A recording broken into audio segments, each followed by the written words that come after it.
There is a moment every year. Not at midnight, not during the fireworks, not even when the calendar turns, but sometime in the quiet days that follow, when something inside you pauses. Maybe you're sitting alone with a warm drink. Maybe you're on a walk, wrapped against the cool air. Or maybe you're simply lying in bed, letting the early morning light touch your face. And in that gentle quiet, you feel something rising, a soft awareness, a question, a longing. It's the sense that something inside you wants to shift, wants to breathe, wants to be seen. This is the moment where the new year truly begins. Not outside, but inside. Not on the clock, but in your heart. And this episode is created for that moment. A new year of inner peace. Letting go, releasing, and returning to your inner child is a gentle journey through the emotional reset that the beginning of a year naturally brings. Because the truth is, you cannot truly enter a new year until the parts of you that still live in the past feel acknowledged, understood, and held. And those parts of you, the tender ones, the fearful ones, the hopeful ones, belong to your inner child. Why the new year awakens the inner child. People think the new year brings out ambition, motivation, discipline. But before any of that, the new year awakens a different part of you. The child who once believed in fresh starts, in second chances, in the possibility of becoming someone new. Children live in beginnings. They see the world not as fixed, but as full of possibility. And when January arrives, even as adults, we feel that spark again. That early innocence, that sense that life can shift, that our hearts can soften, that we can start over. But along with that hope comes another feeling. A heaviness. A sense of unfinished stories, unresolved emotions, unspoken truths. Your inner child feels both. The hope and the heaviness. The possibility and the pain. And they rise to the surface because the new year symbolizes what they never fully received. A chance to be met with gentleness. A chance to be understood. A chance to be cared for. A chance to be free. The quiet emotional inventory of January. Every new year brings an invisible question. What within you still hurts? What within you still longs? What within you still carries last year's burden? What within you is ready to be released? Most adults rush past these questions. They jump into productivity, resolutions, goals, plans. They try to become someone new without understanding the person they already are. But the inner child isn't motivated by discipline. They're motivated by safety, compassion, and connection. So before you can truly begin, your inner child asks for a moment of honesty. What needs to be left behind? What needs to be forgiven? What needs to be felt? What needs to be acknowledged? This emotional inventory is not dramatic. It's quiet, subtle, visceral.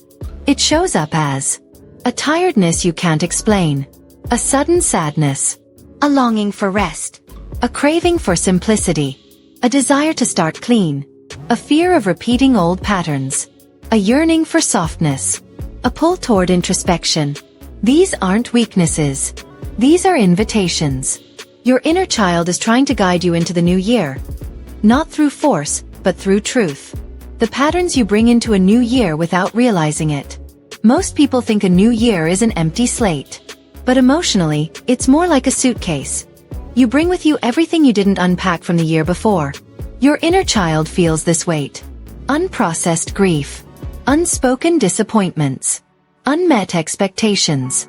Self-criticism. The pressure to be more. The fear of being too much. Moments you pushed yourself too hard. Moments you abandoned your own needs. These emotional leftovers quietly shape the new year before you even begin. You might feel a need to prove yourself. A desire to reinvent your identity. A fear of failing again. A pressure to be perfect. A rush to set goals before you're ready. A sense that you're behind. A feeling that you must earn your worth. These are not adult fears.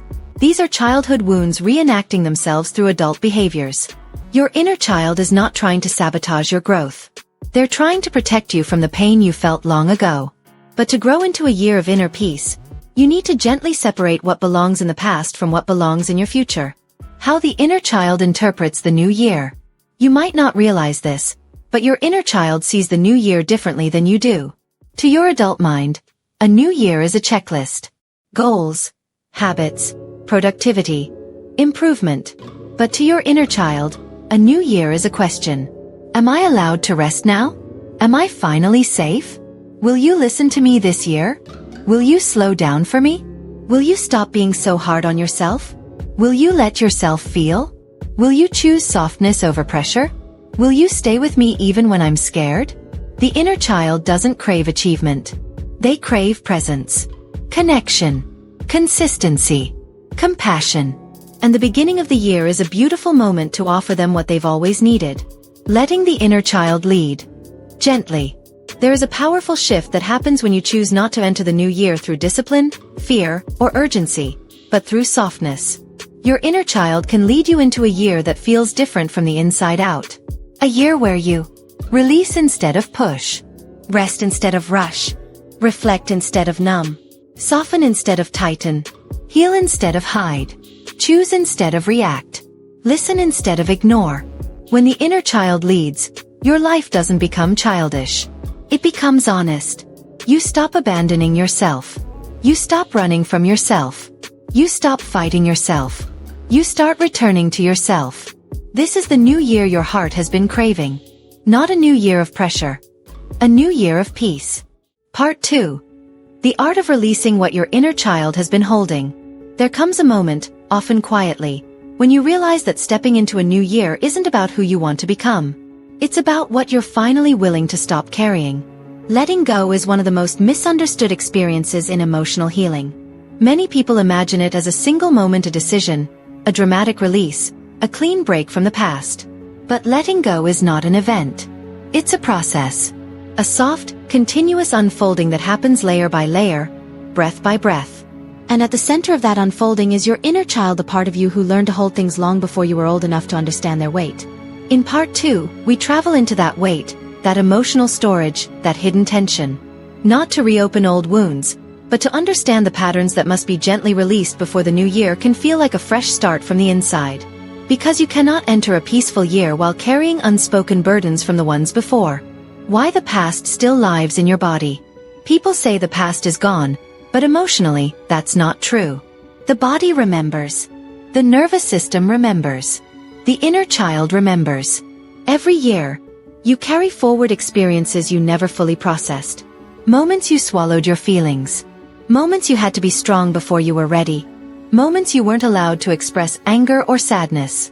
Moments you were ignored. Moments you were misunderstood. Moments you tried to please everyone to stay safe. Moments you learned silence. Moments when love felt conditional. These moments didn't disappear. They changed shape.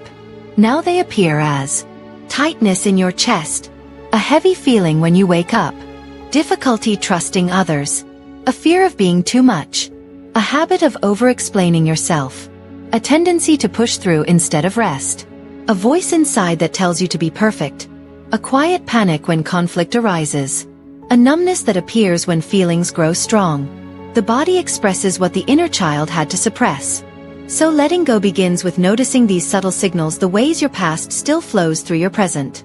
Why letting go feels scary? Letting go is not hard because you're weak. It's hard because your inner child learned long ago that holding on was safer than releasing.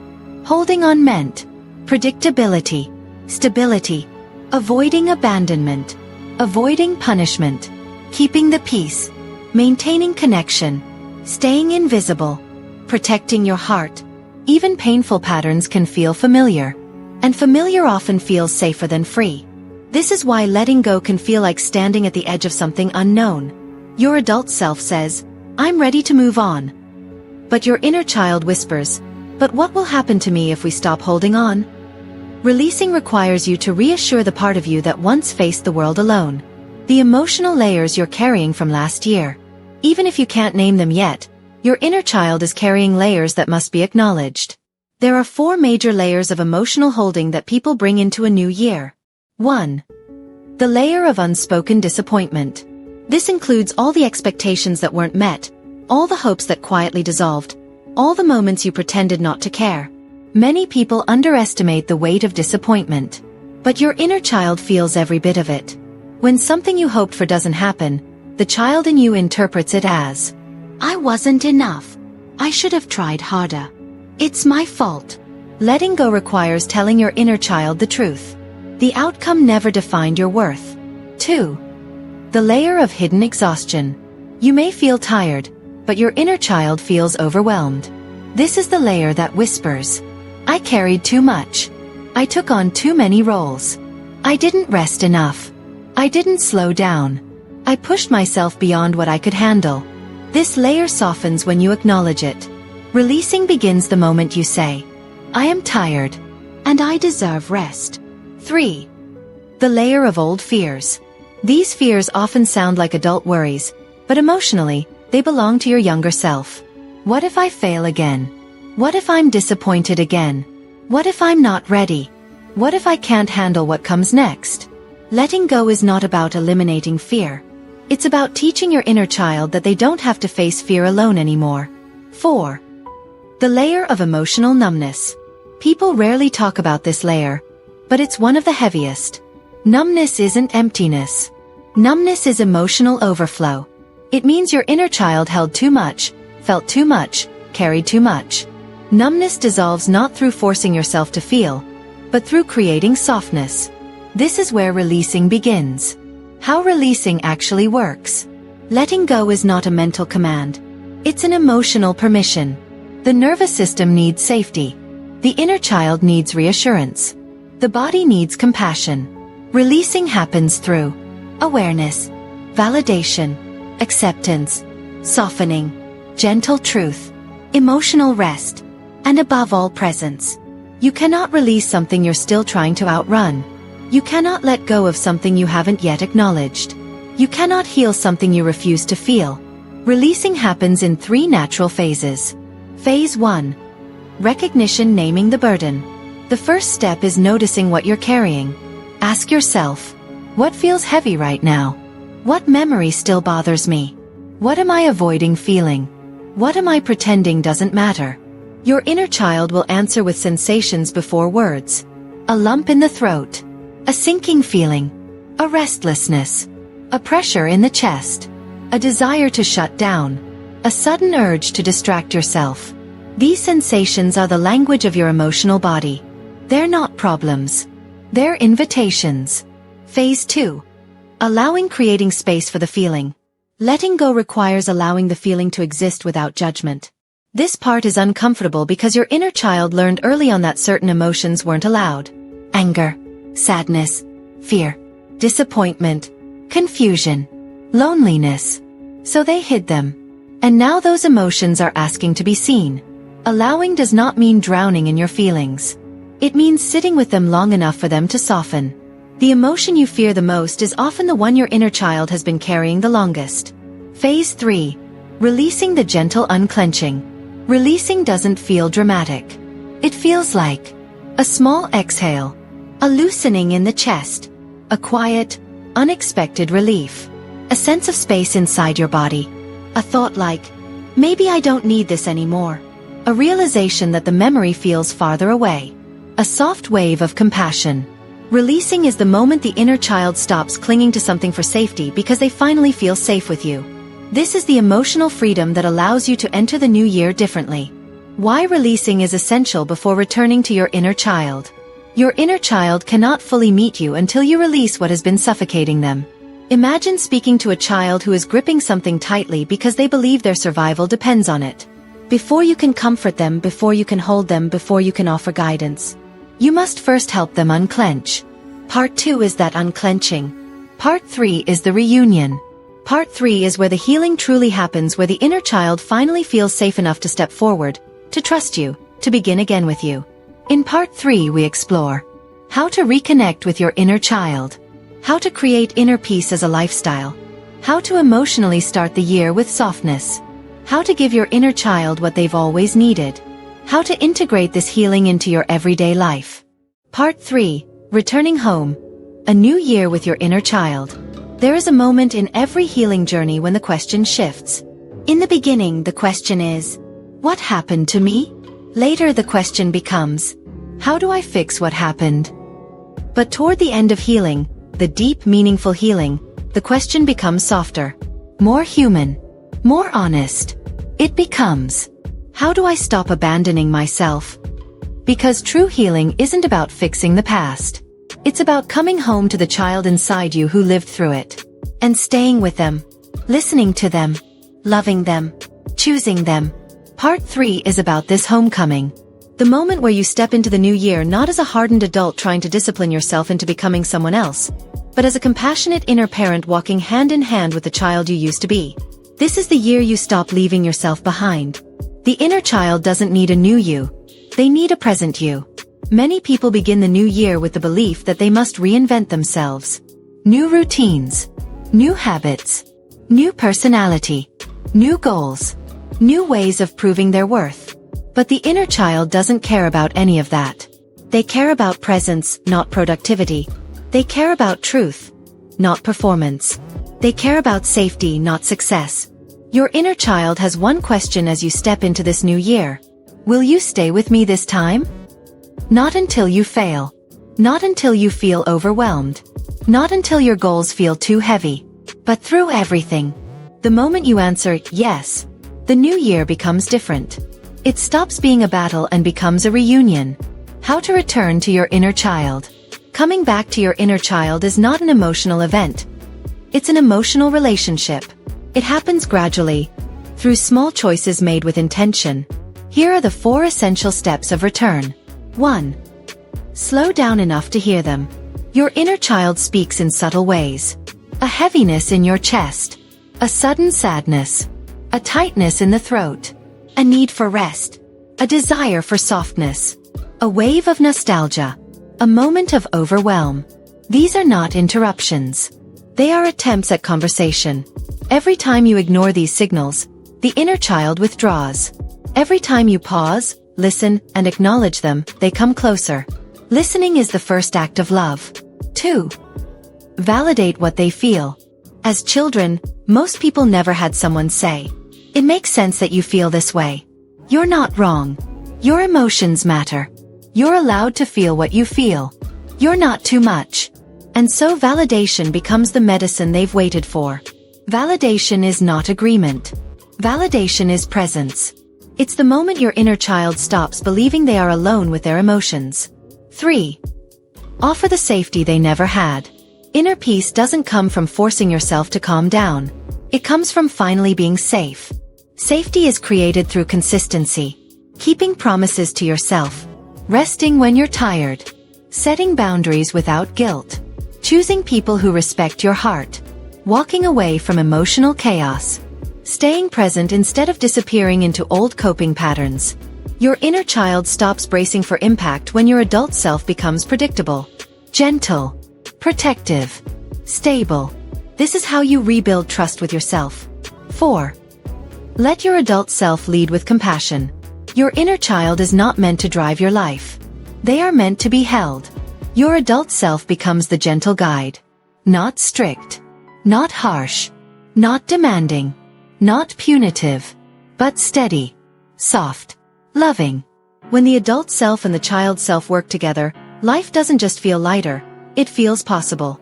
This is what the new year can offer you. A life where you no longer move against yourself.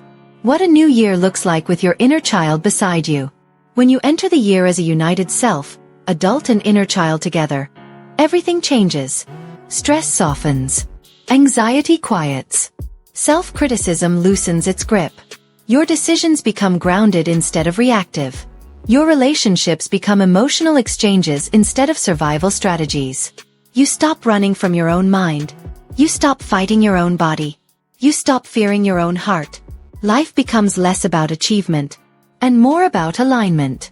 Less about performance, and more about presence. Less about proving yourself, and more about coming home to yourself. This is the inner peace you've been craving. Not a peace you fight for, but a peace you allow. The new year doesn't need a new you. It needs a true you. For so many years, you may have been taught that becoming better meant becoming someone else. Stronger, more disciplined, more perfect, more in control. But what if becoming better simply means becoming more honest? More connected? More compassionate? More understanding of your emotional truth? More forgiving of your own sensitivity? More accepting of the parts of you that still feel young? The most powerful version of you isn't the one who hides the inner child. It's the one who embraces them. This is the new year your heart has been waiting for. The year of return. A final reflection. The door home is open. Close your eyes for a moment and imagine yourself at the doorway of a new year. Not a doorway of pressure, expectation, or judgment, but a doorway of warmth, gentleness, and possibility. As you stand there, imagine your inner child, quiet, hopeful, watching you. They're not asking you to be perfect. They're not asking you to have everything figured out. They're not asking you to change overnight. They're asking just one thing. Please don't leave me behind this time. You take their hand, and the year begins. Not with resolutions, not with pressure, but with reunion. This is the year you walk together. Before you go, I have something I want to offer you. If this episode helped you feel softer, clearer, or more connected to your inner child, I wrote something that will take you even deeper. It's a free book called Coming Home for the Holidays, A Gentle Inner Child Awakening. Even though the holidays have passed, the healing inside it is timeless. It will guide you through powerful reflections, gentle practices, emotional insights, and beautiful reconnection experiences that you can use anytime your heart needs grounding. It is my gift to you. The link to download it is in the description. If this episode spoke to you, please take a moment to support this work. Subscribe to the channel so you don't miss future episodes. Like this video so it reaches someone who needs it. And share it with a friend or loved one who might be quietly struggling, quietly searching, or quietly longing for a softer year. Your support helps this message reach the hearts that need it most. Thank you for listening, for showing up for yourself, and for welcoming your inner child into the new year. This is your year of peace. This is your year of return. And I'm honored to walk beside you.